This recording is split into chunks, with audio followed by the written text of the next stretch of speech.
नमस्कार दोस्तों, आपका हमारे डिजिटल क्लासेस में स्वागत है। दोस्तों, हमारा जो चैनल है बीच में दिक्कतें आ गई थी, लेकिन आप टेंशन मत लीजिएगा। इस चीज़ का तनाव तो है इस चीज़ का, लेकिन जो करंट अफेयर आपको जो भी छूट गया है, मैं उसको आपको या तो मंथली दे दूंगा, लेकिन मंथली आपको लोड पड़ेगा। लेकिन मैं क्या करूँगा, 7 मतलब 6-7 दिन का क्लास बनाकर उससे मैं डेट बाई उसमें लिख दूंगा कि इतने दिन से लेकर इतने दिन तक रहेगा क्लास।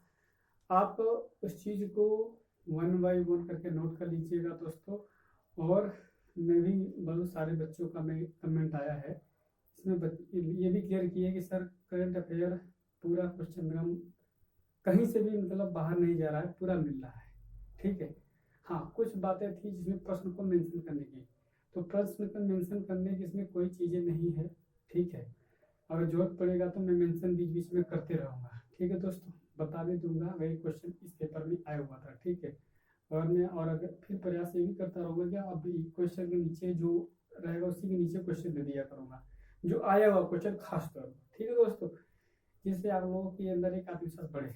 लेकिन मुझे जो भी देरी हुई है मेरे इस चैनल में, तो उसके लिए थोड़ा देरी के लिए क्षमा चाहता हूँ आप लोगों से।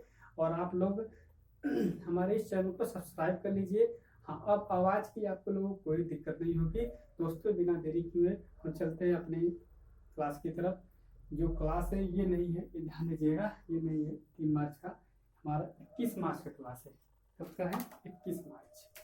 ठीक है दोस्तों, 21 मार्च का क्लास है, ये ध्यान दीजिएगा।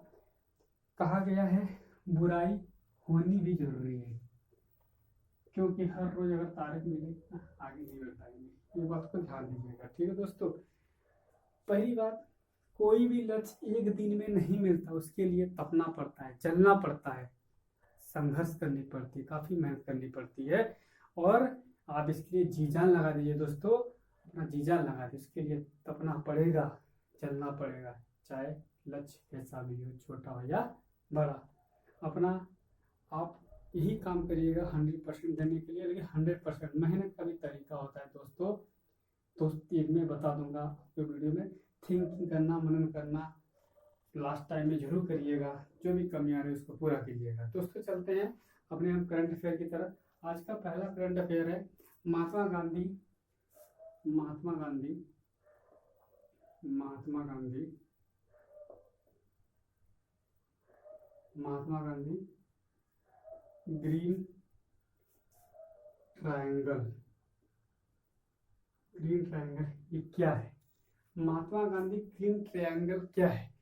ध्यान है, ट्रायंगल के या ट्रायंगल कीजिए, जो भी है आप ये देख लीजिएगा। ठीक है, महात्मा गांधी ग्रीन ट्रायंगल क्या है कि आज़ादी के अमृत महोत्सव, आज़ादी का अमृत महोत्सव को चिन्हित करने के लिए मेडागास्कर में क्या है कि महात्मा गांधी की ग्रीन ट्रायंगल का अनावरण किया जा रहा है। ठीक है, तो ये ध्यान देना है कि किसका, पहली बार आज़ादी के अमृत महोत्सव है, ये ध्यान देंगे। आज़ादी के अमृत महोत्सव, आज़ादी का जो अमृत महोत्सव है, आज़ादी के अमृत महोत्सव, उसकी बात हो रही है। महोत्सव के अवसर पर क्या हो रहा है, कहाँ ये महात्मा गांधी ग्रीन ट्रायंगल का अनावरण कहाँ किया जा रहा है? मेडागास्कर में। कहाँ किया जा रहा है? मेडागास्कर में। मेडागास्कर में किया जा रहा है। दोस्तों, अगर हम मेडागास्कर की स्थिति की हम बात करें तो मेडागास्कर कहाँ है, थोड़ा इसको जानने की जरूरत है। ठीक है दोस्तों, पूछता रहता है क्वेश्चन मेडागास्कर के बारे में। ठीक है, तो मेडागास्कर खास तौर पर जो ये मॉरिशस है, मॉरिशस के साइड में है, थोड़ा ध्यान दें। इंडियन ओशियन, हिंद महासागर में ये मिलेगा आपको। दूसरी बात दोस्तों, आपको हम आगे चलेंगे इसमें, क्योंकि क्वेश्चन इसका 75वां जो वर्ष पूरा हो रहा है इस साल, जो 15 अगस्त आएगा उस पर। ठीक है, 75 साल पूरे हो जाएंगे, तो उसी का आज़ादी अमृत महोत्सव जो मनाया जा रहा है, उसी के अवसर पर मेडागास्कर में महात्मा गांधी ग्रीन ट्रायंगल का अनावरण किया गया है। ठीक है, अच्छा, ट्रायंगल का मतलब, ट्रायंगल क्या है? ये तिराहे के रूप में, ठीक है, तिराहे या ग्रीन मतलब हरा चीज है, ग्रीन मतलब हरा है, ठीक है। ट्रायंगल मतलब क्या होता है, ट्रायंगल, ट्रायंगल मतलब तिराहा होता है, तिराहा, तिराहा, तिराहा कहिए या ट्रायंगल कहिए, क्या कहिए, ट्रायंगल, ठीक है दोस्तों।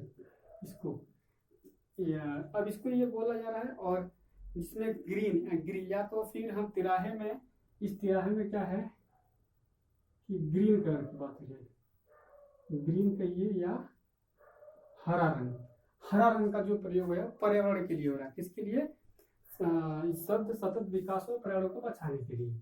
ये क्या है, सतत विकास, सतत विकास और पर्यावरण को बचाने के लिए, और पर्यावरण को बचाने के लिए, ठीक है, खास तौर पर इसीलिए ग्रीन का प्रयोग हो रहा है, थोड़ा इसको ध्यान दीजिएगा, ठीक है, ग्रीन या हरा, ठीक है।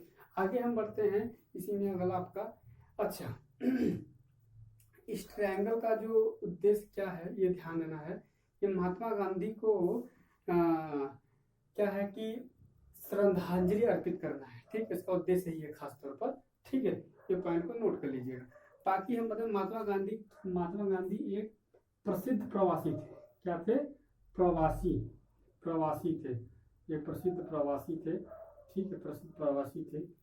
दूसरी बात, प्रवासी थे जो कहाँ किस देश से आए थे ये ध्यान देना है, दक्षिण अफ्रीका से आए थे, दक्षिण अफ्रीका से वापस आए थे, दक्षिण अफ्रीका से वापस आए थे।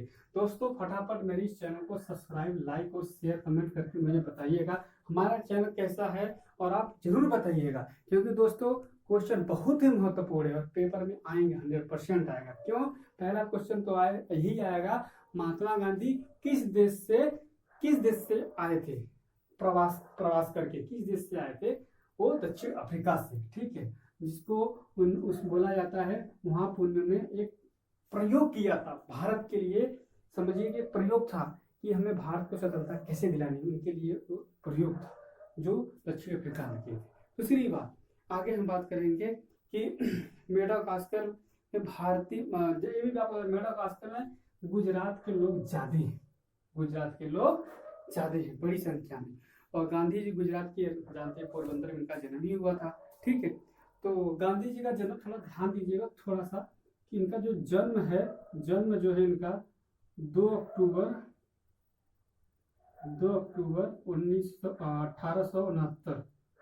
1869 कहाँ, पोरबंदर गुजरात। इस पॉइंट को नोट करिएगा, पोरबंदर गुजरात, क्योंकि पोरबंदर गुजरात, यानी इसलिए मैं उसको बता रहा हूँ कि मेडागास्कर में गुजरात से बहुत से वहाँ लोग रहते हैं, ठीक है। आगे मैं इसमें और पॉइंट मेंशन करा देता हूँ आपको, ठीक है। ये क्या थे महात्मा गांधी, एक वकील थे, राजनीतिक थे, सामाजिक कार्यकर्ता थे और लेखक भी थे, ठीक है। कभी कभी क्वेश्चन ये आपका पूछ देता है तो ध्यान दे देते, ध्यान थोड़ा सुन ही लीजिएगा। क्या थे, वकील, राजनेता थे, सामाजिक कार्यकर्ता थे, और एक क्या थे, लेखक भी थे, ठीक, क्योंकि इन्होंने क्या लिखा, 2 किताबें इनको अपने जीवन में लिख रखी थी। एक का नाम है हिंद स्वराज, और सत्य के साथ मेरे प्रयोग, आत्मकथा है, ठीक है, ये ध्यान दीजिएगा। आगे हम लिखा देंगे इसको। अभी थोड़ा ध्यान देना, सत्याग्रह आंदोलन की बात, दक्षिण अफ्रीका में 1893 से 1915 तक जन आंदोलन यानी सत्याग्रह, तो ये ध्यान देना है। दक्षिण अफ्रीका में ये चीज को, पॉइंट को नोट करना तो कर लीजिएगा। लेकिन काफी इंपॉर्टेंट पॉइंट ये है कि वो भारत वापसी कब आए थे, सबसे इंपॉर्टेंट, प्रवासी के रूप में भारत वापसी अफ्रीका से कब आए थे, 9 जनवरी, कब आए थे, 9 जनवरी 1915 को अफ्रीका से वापस आए थे, ये ध्यान दीजिएगा, ठीक है। और इसी 9 जनवरी क्या मनाया जाता है, प्रवास भारती दिवस, ठीक है, ध्यान देना। और इसी 9 जनवरी क्या मनाया जाता है, प्रवास भारती दिवस मनाया जाता है, ठीक है दोस्तों, प्रवास भारती दिवस मनाया जाता है। तो ये पॉइंट को हम नोट कर लीजिएगा। और दोस्तों आप और भी अगर इसमें नोट करना है पॉइंट 2 और नोट कर लीजिए फटाफट कि भारत में सत्याग्रह आंदोलन, दक्षिण अफ्रीका में जन आंदोलन चलाया गया था, यानी सत्याग्रह की स्थापना की थी उन्होंने। ठीक है, कब किए थे? 1893 से 1915, ध्यान रखिएगा। ठीक है, और आगे चलते हैं हम, इसमें और भी पॉइंट है, इसमें बताएंगे तो हमारा इसी में पूरा खत्म हो जाएगा टाइम। ठीक है, आगे हम बात करते हैं कि भारत में जो सत्याग्रह आंदोलन उन्होंने शुरुआत किया था कौन सा था। ठीक है, ध्यान दीजिएगा 1917 में भारत में कौन कौन सत्याग्रह था उनका भारत में, ये ध्यान दीजिएगा। चंपारण आंदोलन की बात करेंगे। चंपारण आंदोलन कब किए थे भैया, ये पता होना चाहिए। 1917 में चंपारण आंदोलन, जिसे बोला जाता है, क्या बोला जाता है? प्रथम सविनय अवज्ञा आंदोलन बोला जाता है इसे। ठीक है, इसी को क्या बोलते हैं? प्रथम सविनय अवज्ञा आंदोलन भी बोला जाता है दोस्तों। ये भी पॉइंट बहुत इंपॉर्टेंट पॉइंट है। दूसरी बात, प्रथम सविनय अवज्ञा के साथ में पढ़े, इसे 3 कठिया पद्धति बोला जाता है। 3 कठिया पद्धति, क्योंकि उन्होंने कहा कि 3/20वें हिस्से पर आपको किसानों को निर्क खेती करानी है, तो ये इसका बोल सकते हैं, जो ये है इसको बोल सकते हैं 3 कठिया पद्धति से भी जुड़ा हुआ है। 3 कठिया पद्धति।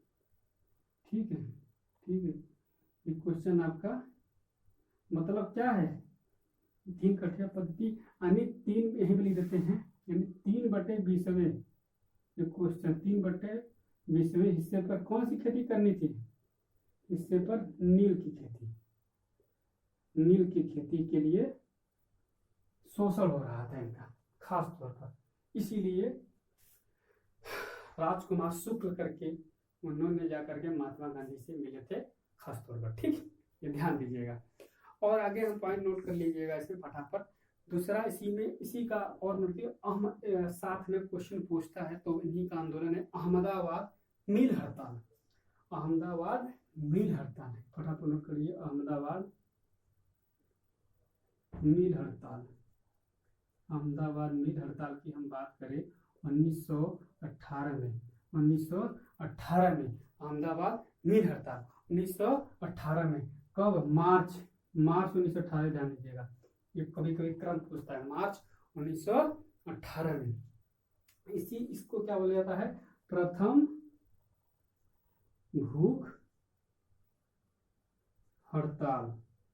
क्या हुआ था कि प्लेग की बीमारी हो गई थी, मतलब इसीलिए कंपनियां बंद हो गई थी। तो क्या हुआ था कि वो बोनस के लेकर मामला था। उन्होंने मांग किया था 35% के लिए भारतीय मजदूर, लेकिन वहां पर मतलब 50% में मांग किए थे, महात्मा गांधी सुधार करके 35% कर दिए, लेकिन बाद में उसको मान लिया गया। तो ये भी एक प्रयोग था जो कारगर सिद्ध हुआ। ठीक है, महात्मा गांधी की तरफ से। तीसरा इसी में पॉइंट लीजिए, खेड़ा आंदोलन भी नोट कर लीजिएगा। खेड़ा आंदोलन कब हुआ था? 1918 में हुआ था। इससे बोला जाता है कि प्रथम असहयोग आंदोलन। बहुत अच्छा पॉइंट है, क्वेश्चन आईएएस में बना रखा है, प्रथम असहयोग आंदोलन। ठीक है, प्रथम असहयोग आंदोलन कौन सा है? ये क्वेश्चन बहुत सारे बच्चे गलत करके आए थे। ठीक है, ध्यान दीजिएगा, प्रथम असहयोग आंदोलन। आगे हम और भी पॉइंट अगर इसमें हम बात कर ले कि उन्होंने कुछ अछूतों के लिए भी काम किया था। अछूतों के लिए उत्थान के लिए उन्होंने हरिजन नामक मतलब क्या नाम दिया था? हरिजन। इसका नाम क्या है? अछूतों के लिए हरिजन, थोड़ा ध्यान देना है। अछूतों के लिए हरिजन या अछूतों के लिए हरिजन मतलब क्या है? बोलते हैं हरिजन जो नाम है ये क्या है? ईश्वर के लोग हैं, मतलब ये अछूतों के लिए सामाजिक कार्य है, ईश्वर के लोग। इसको भी थोड़ा ध्यान दीजिएगा, अछूतों के लिए ध्यान दीजिएगा। ठीक है, और डॉक्टर बी 1932 में डॉक्टर भीमराव अंबेडकर के साथ ठीक, डॉक्टर भीमराव अंबेडकर के साथ क्या किए थे? पूना समझौता। ठीक, ध्यान दीजिएगा। तो पूना समझौता कब हुआ था? एक क्वेश्चन बना रखा है। तो सितंबर, क्या है, सितंबर 1932 में क्या हुआ, पूना समझौता। कब हुआ, पूना समझौता। पूना समझौता, पूना समझौता किसके साथ हुआ, गांधी जी के साथ हुआ था। बी आर अम्बेडकर, और अम्बेडकर सीधे हम एक छोटे शब्दों में लिखते हैं बी आर अम्बेडकर व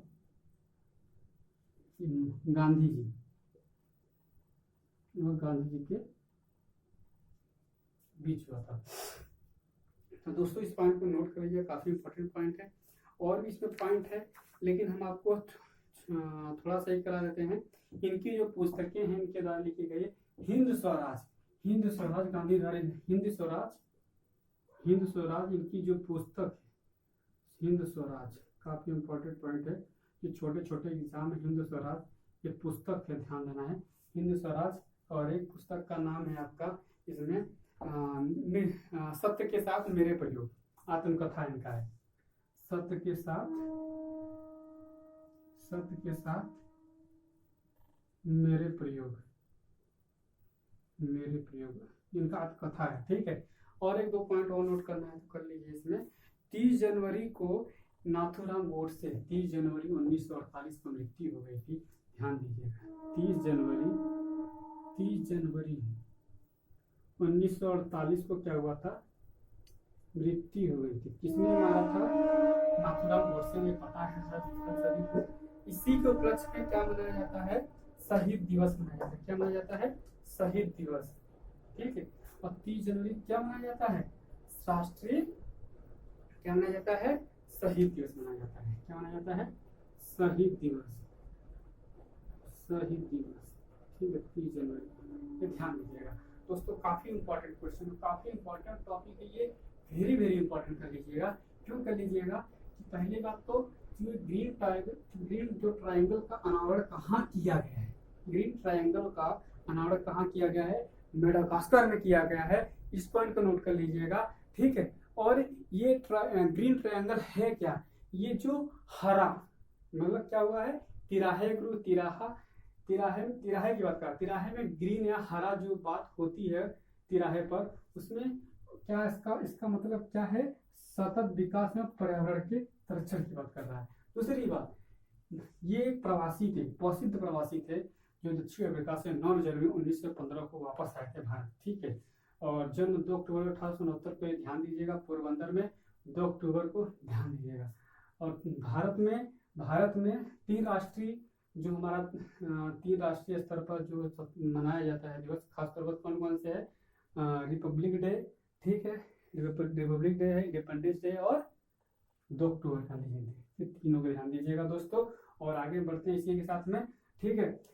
ये भारत में, ये जो भी भारत में इनका जो भी आंदोलन चलाए थे, इसको काफी इंपॉर्टेंट शुरुआत पे ध्यान दीजिएगा। तीनों पॉइंटों को क्वेश्चन बनेगा, यूपीएससी में बनेगा, पीसीएस में भी बनेगा, हर एग्जाम में बनेगा, ठीक है। और ये हर एग्जाम इसी में भी बनेगा, ठीक है, क्वेश्चन नहीं जाएगा, गारंटी है। आगे चलते हैं बिना देरी किए हुए दोस्तों, मेरे चैनल को सब्सक्राइब कर लीजिएगा बिना देरी किए। बहुत बेहतरीन पॉइंट दे रहा हूँ आपको। क्वेश्चन एक भी अगर बाहर चला जाएगा तो मुझसे कहिए, सही नहीं भाई, लेकिन आप मत होइएगा, इधर उधर भागने का प्रयास मत करिए।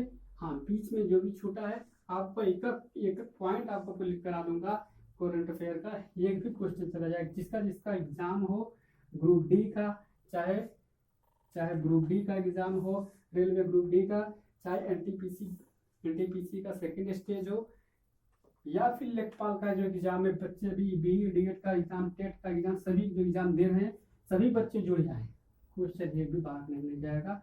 मैं आपको ये अच्छा से अच्छा क्वेश्चन दूंगा, जो क्वेश्चन आपके एग्जाम में डायरेक्टली हिट आएगा। आप ये नहीं करेंगे कि बाहर से पढ़ना पड़े, चुपचाप लिख लीजिए इस पॉइंट को, एक भी क्वेश्चन देखने बाहर नहीं जाएगा। मेरी गारंटी है कि क्वेश्चन एक भी नहीं जाएगा, चाहे पुराना हो चाहे नया। मैं साथ साथ दोनों को लेकर चल रहा हूँ, आप इस चीज का टेंशन मत लीजिए, ठीक है। आगे चलता हूँ। भारत के संविधान को का ओल चीकी लिप में अनुवाद, क्या है, ओ चीकी लिप में, ठीक है, ध्यान दीजिएगा दोस्तों। मैं शुरू करता हूँ बिना देरी किए हुए पॉइंट को, पॉइंट नंबर बड़ा, ठीक है दोस्तों।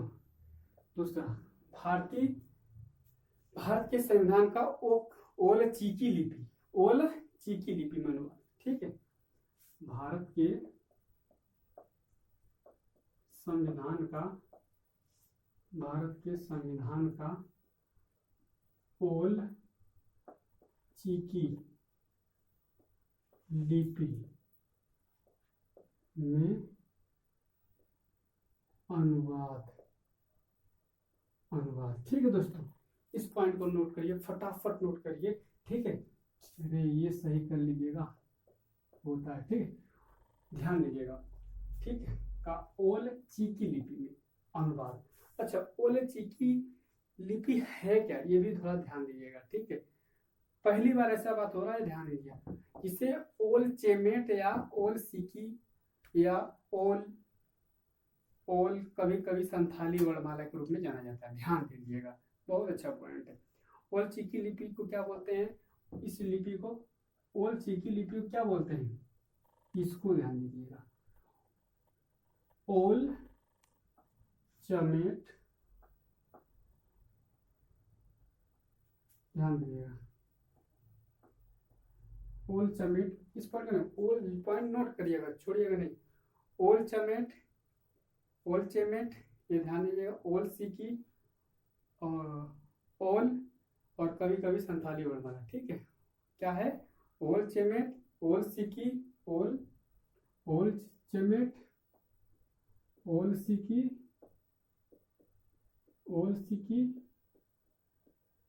ओल और कभी कभी इसको क्या बोलते हैं, संथाल में भी बोलते हैं। ठीक है, इस पॉइंट को नोट कर लीजिएगा, सब कभी कभी संथाल वर्णमाला में। ठीक है, संथाली वर्णमाला जानते ही है, संथाली हमारी 8वीं भाषा में, 8वीं अनुसूची में है, तो ध्यान दीजिएगा, भी बता देंगे आपको, अच्छे से टेंशन मत लीजिए। ठीक है, अच्छा, संथाली के लिए ये भी बात बताता है, ये मान्यता प्राप्त ऑस्ट्रो, क्या है, ऑस्ट्रो एशियाटिक भाषा है। ठीक है, ये मान्यता प्राप्त है, ऑस्ट्रो, क्या है, ऑस्ट्रो एशियाटिक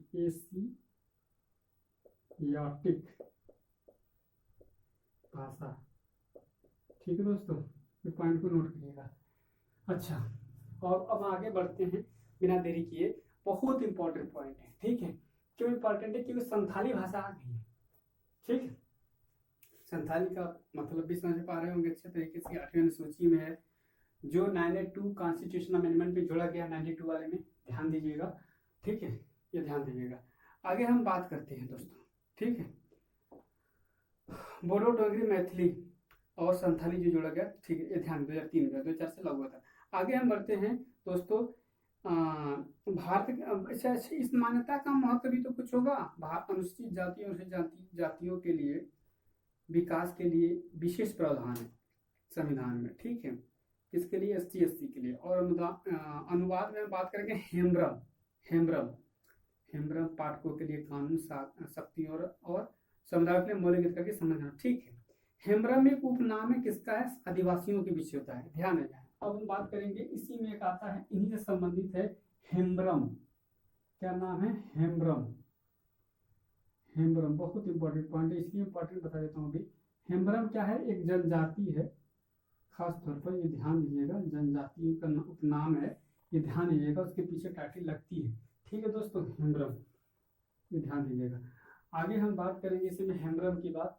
तो जो हेम्ब्रम की बात हम कर रहे थे, तो अच्छा, हेम्ब्रम जो संथाल आदिवासियों के बीच प्रयोग है, तो खास तौर पर किसकी, ये संथाल, ये भी लिख दीजिएगा, संथाल, खासतौर पर संथाल जनजातियों के बीच में प्रयोग किया जाता है।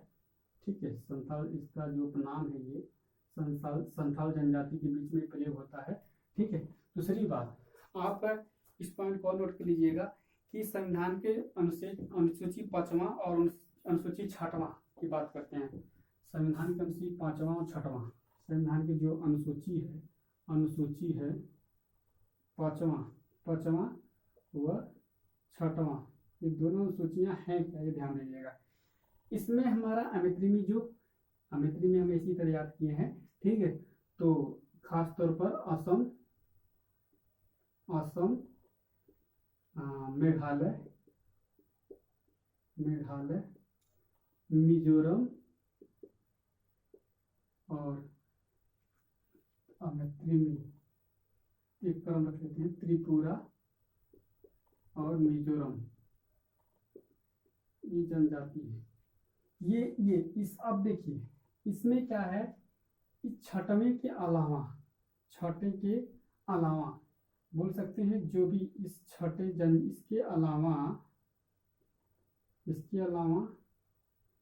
अन्य जो भी हो, अन्य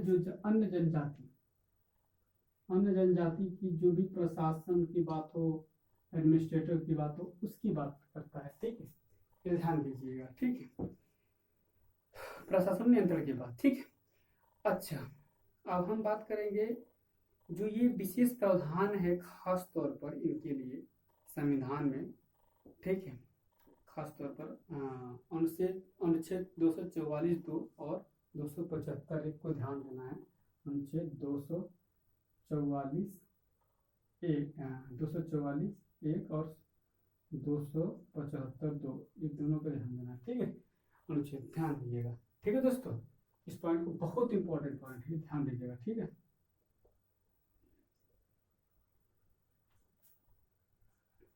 और भी पॉइंट नोट कर लीजिएगा, इसे काफी इंपॉर्टेंट पॉइंट है। संथाली भाषा की हम बात कर ही लेते हैं। ठीक है, पहले तो 1 by 1 करके पहले हम, ठीक है, संथाली भाषा की बात करें। संथाली पहले आबादी कितनी भारत में, 2011 जनगणना अगर हम बात करें तो भारत में कुल 70 लाख से अधिक जो संथाली लोग रहते हैं। लेकिन ये भारत के अलावा और किस देश में रहते हैं ये भी जानने की जरूरत है। किन किन देशों में रहता है, बांग्लादेश, भूटान, नेपाल। ठीक है, भारत के अलावा कहाँ कहाँ रहते हैं ये संथाली लोग, बांग्लादेश, नेपाल व भूटान में भी संथाली जनजाति मिलेगी। कौन सी जनजाति, संथाली, ध्यान देना है। संथाली जनजाति कहाँ मिलेगी, संथाली, ध्यान देना है। संथाली लोग, संथाली जो जनजाति है, ठीक है, कितने मिलेंगे, कहाँ मिलेंगे, कहाँ कहाँ, भारत के अलावा। ठीक है, बांग्लादेश, नेपाल और भूटान में मिलेंगे। ठीक है दोस्तों, आगे बढ़ते बिना देरी किए हुए। ठीक है, अच्छा भारत के राज्यों में कहाँ कहाँ मिलेंगे, सर्वाधिक जनसंख्या कहाँ, सर्वाधिक संथालियों की जनसंख्या है झारखंड में, सबसे ज्यादा मिलेंगे। ठीक है, सबसे ज्यादा कहाँ है, झारखंड में। झारखंड के बाद असम, त्रिपुरा, बिहार जो सटा हुआ है, छत्तीसगढ़, उड़ीसा, पश्चिम बंगाल, सभी में मिलेंगे आपको संथाली लोग। ठीक है, आगे हम बात करते हैं कि थोड़ा सा हम बात करते हैं 8वीं जो भाषा की बात आ रही, तो जो लिपि का अनुवाद हुआ है भाषा में, तो इस थोड़ा सा हम जानना चाहते हैं कि जो भाषा को कौन से कहाँ रखा गया है भारतीय संविधान में। तो भाषा की हम बात करते हैं, भाषा भाग 17 में रखा गया है। भाग 17 में ध्यान देना है, काफी इंपॉर्टेंट पॉइंट है। ठीक है, भाग 17 में 300 अनुच्छेद देना है, आर्टिकल थोड़ा इसको ध्यान दीजिएगा क्योंकि ये पॉइंट पूछ रखा है। 343 से 351, आर्टिकल 343 से 51 के बीच में है। और 343 351 की हम और भी बात कर ले थोड़े से पॉइंटों में, तो ये ध्यान दीजिएगा।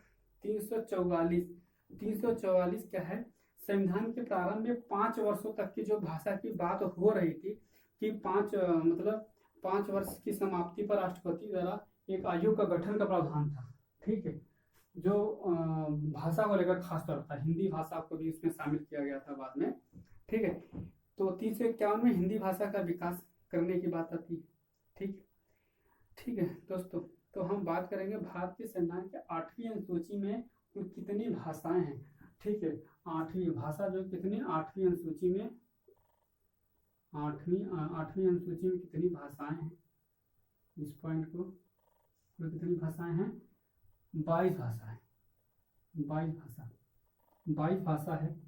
तो शुरुआत में पहले 14 थे, शुरुआत में कितने थे, पहले 14 हुए, फिर प्लस जो 8 हुए, ये 8 कौन कौन से होंगे, इस पॉइंट को ध्यान दीजिएगा। ठीक है दोस्तों, 8 कौन कौन से भाषा जुड़ गई, इसको ध्यान देना है। ठीक है, 21वां जो संविधान संशोधन हुआ है, 21वां समय संशोधन 21, ध्यान दीजिएगा 21, 21,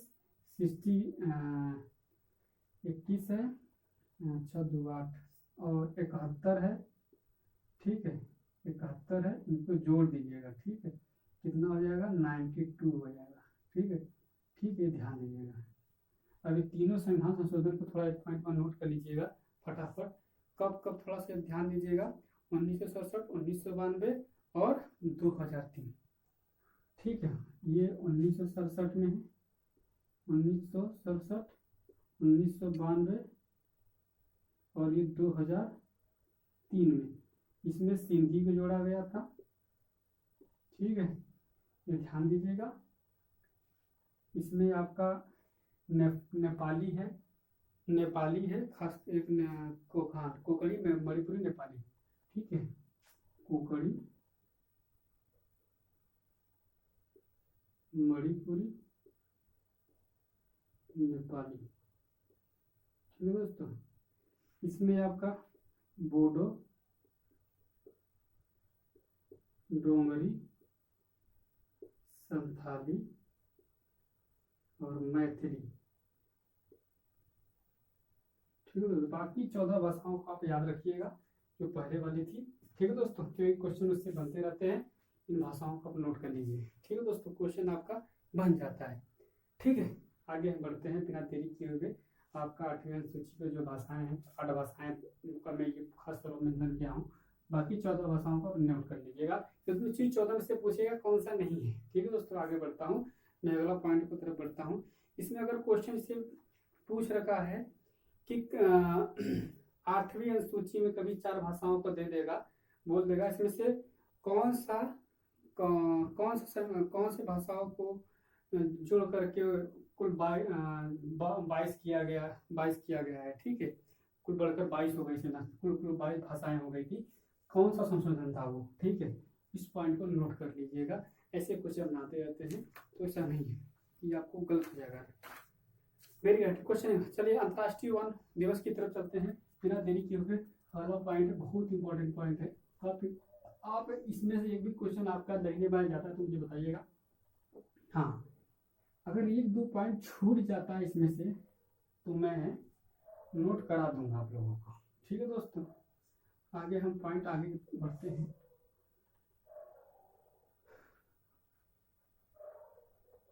ठीक है दोस्तों, हम अंतर्राष्ट्रीय वन दिवस 21 मार्च को मनाया जाता है, ध्यान दीजिएगा।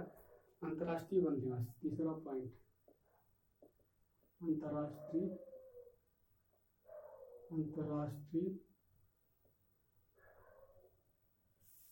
वन दिवस कब मनाया जाता है? 21 मार्च को। किसके तत्वाधान में मनाया? संयुक्त राष्ट्र के तत्वाधान में ये मनाया जाता है, ठीक है, संयुक्त राष्ट्र महासभा के तत्वाधान में। ये पॉइंट पूछते रहता है, किसके तत्वाधान में? संयुक्त राष्ट्र महासभा या यूएनजीए, ठीक है, यूनाइटेड नेशन जनरल असेंबली, ठीक है। आगे हम बात करते हैं कि पहली बार कब मनाया गया था। पहली बार मनाया गया था 2012 में मनाया गया था, ठीक है। पहली बार प्रतिवर्ष मनाया जाता है, ये ध्यान दीजिएगा, ठीक है। अच्छा, और हम बात करेंगे थोड़ा सा ये कि इसका आयोजन कौन कौन करता है। संयुक्त राष्ट्र वन फोरम, ठीक है, आयोजन कौन करता है इसका? संयुक्त राष्ट्र वन फोरम, ठीक है, और संयुक्त राष्ट्र खाद्य एवं संगठन, संयुक्त राष्ट्र खाद्य एवं संगठन ही होगा, संयुक्त राष्ट्र खाद्य एवं कृषि संगठन, ठीक, कृषि संगठन मिलकर करता है। सही है, मामला आपका सही है, क्वेश्चन आपको गड़बड़ नहीं होगा, ये इनके द्वारा आयोजन किया जाता है, ठीक है। आगे हम अगर 2 पॉइंट और 1-2 पॉइंट नोट कर ले फटाफट इसी में, ठीक है, कि 2021 की थीम क्या है? वन और सतत उत्पादन और वन और सतत उत्पादन, ठीक है, वन और सतत उत्पादन और खपत, ठीक है। थोड़ा इसका हम थीम लिख लेते हैं, थीम वन और सतत उत्पादन एवं खपत, ठीक है, ध्यान दीजिएगा, ठीक। अगर से आपको थोड़ा सा इंग्लिश में भी लिखना है तो फॉरेस्ट एंड सस्टेनेबल क्या होगा, सस्टेनेबल प्रोडक्शन एंड कंजप्शन हो जाएगा, ठीक है। अगर नोट करना तो लीजिएगा फॉरेस्ट एंड सस्टेनेबल प्रोडक्शन, ठीक है, प्रोडक्शन एंड कंजप्शन, ठीक है, कंजप्शन, ध्यान दीजिएगा। और भी एक दो पॉइंट नोट करना कर लीजिए, बाकी कुछ है नहीं इस पॉइंट में कि क्वेश्चन बना रखा, पुराना मुद्दा है, थोड़ा ध्यान दीजिएगा। और विश्व गौरैया दिवस की तरफ चलते हैं, सब कुछ इसमें है नहीं क्योंकि पुराना मुद्दा है, आपको लिखा रखा हूँ मैं कि क्षेत्रफल की दृष्टि से भारत का सबसे बड़ा वन क्षेत्र कौन सा राज्य है, मध्य प्रदेश है, ठीक है।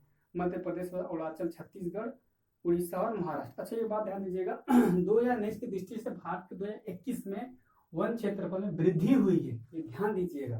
पहले कितना था, 21.67, अभी कितना हुआ, 21.71%, ये ध्यान दीजिएगा, वृद्धि हुई है, तो थोड़ा सा पॉइंट नोट कर लीजिएगा, इच्छा होगा तो। और प्रतिशत के रूप में अगर वन क्षेत्र की बात करें तो कौन राज्य है, मिजोरम, अरुणाचल प्रदेश, मणिपुर, क्या है, मेघालय, मणिपुर और नागालैंड।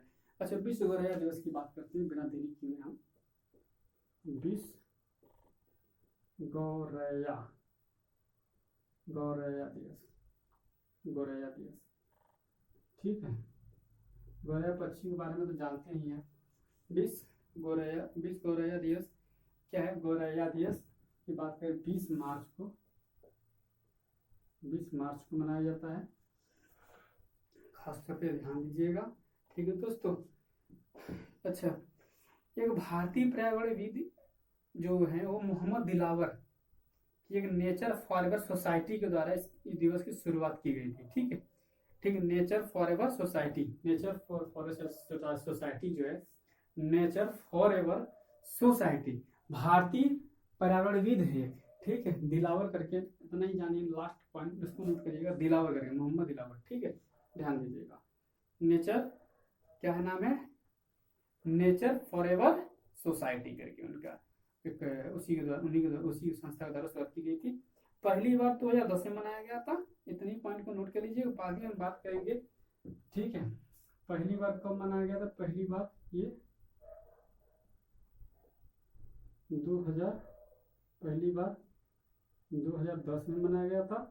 थीम क्या है, आई लव स्पैरो, क्या है, आई लव स्पैरो, सही मामला वही है आपका बनेगा, आई लव, सही क्वेश्चन बनेगा, आई सही बनता है, आई लव स्पैरो, ठीक है। 5वां पॉइंट नोट कर लीजिए, आपका 5वां पॉइंट, अंतर्राष्ट्रीय खुशहाली दिवस, अंतर्राष्ट्रीय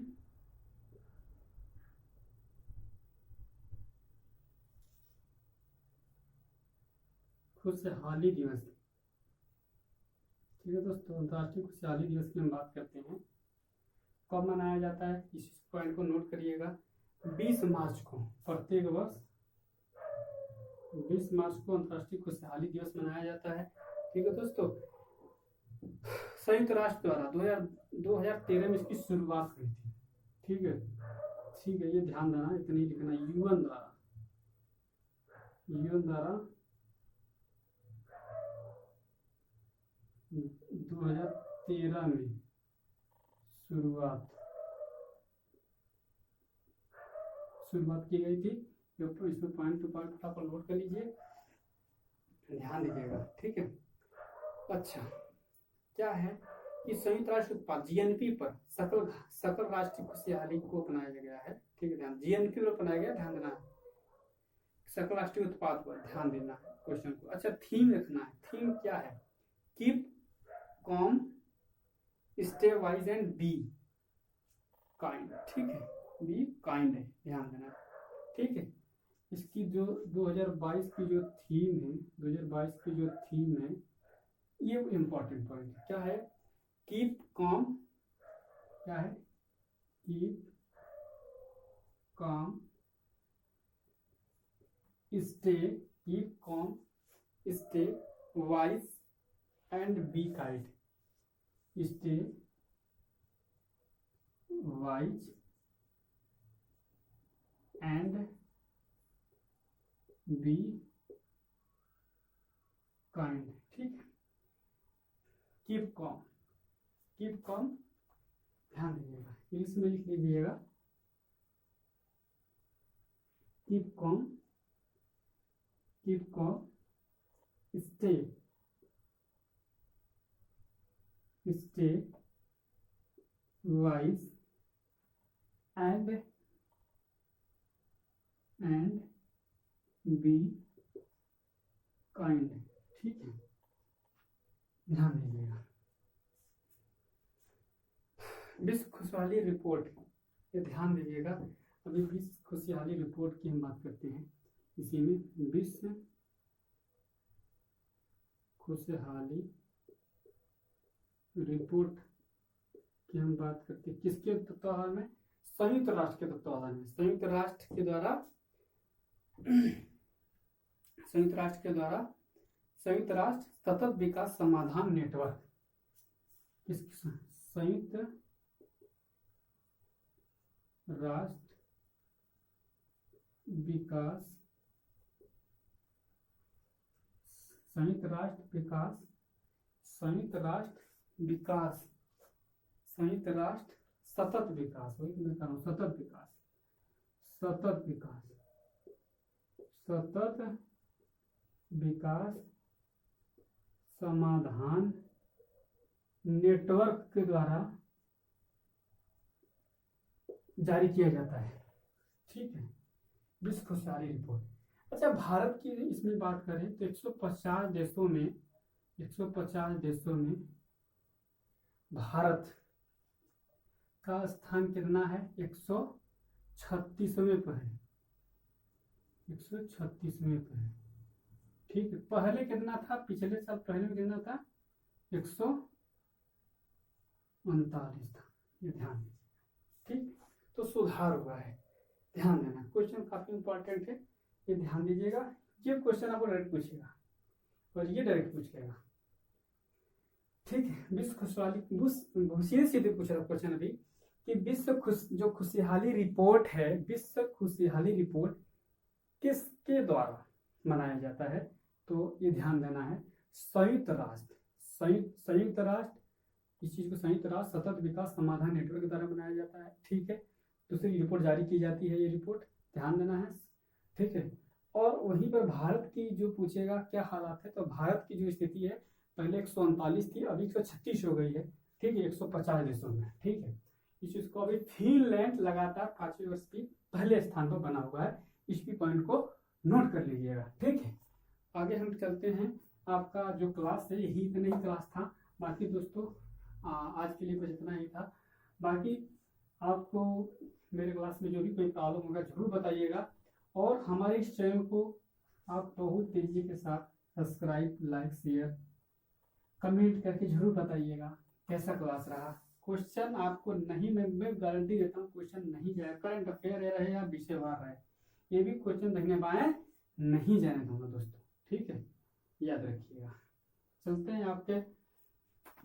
ठीक है, मिलते हैं दोस्त छोटे से ब्रेक के बाद फिर, क्योंकि ब्रेक मतलब आप अगले दिन मिलेंगे।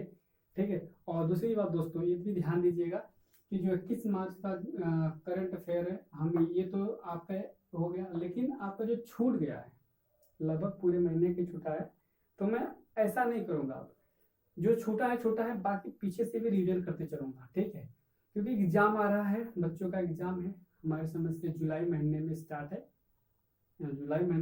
इसका रेलवे का है, बाकी भी एग्जाम है। तो मैं उसके इतिहास को देखते हुए इतनी तेज रिवीजन करूंगा कि आपको मई तक नहीं, मई तो बहुत आगे चला गया, अप्रैल लास्ट, मई की शुरुआत तक कहूँगा आपको, मई की शुरुआत होने तक, पहले सप्ताह तक आपको करंट अफेयर नवंबर, अक्टूबर, नवंबर, दिसंबर, अक्टूबर से लेकर के पूरा तैयार हो जाए मेरे साथ, अक्टूबर से लेकर के, और मेरा प्रयास रहेगा कि सितंबर तक जोड़ूंगा, सितंबर तक, कहाँ तक, सितंबर से लेकर के आपको जोड़ूंगा लगभग ये जुलाई तक, जुलाई तक, ठीक है, जुलाई तक का करंट अफेयर जोड़ूंगा। देख लीजिए आपका लगभग पूरा हो रहा है, 2-3 महीने छूट रहा है, लेकिन वो कितना आप पूरा करें, देखिए बात इतनी नहीं होती है, करंट अफेयर रिवीजन हो जाता है उसके बीच में, ठीक है, लेकिन चीज़ें जितना पढ़े मजबूत पढ़े, ठोस पढ़े, जाते के चक्कर में पड़ता है तो आदमी गड़बड़ जाता है, ठीक है,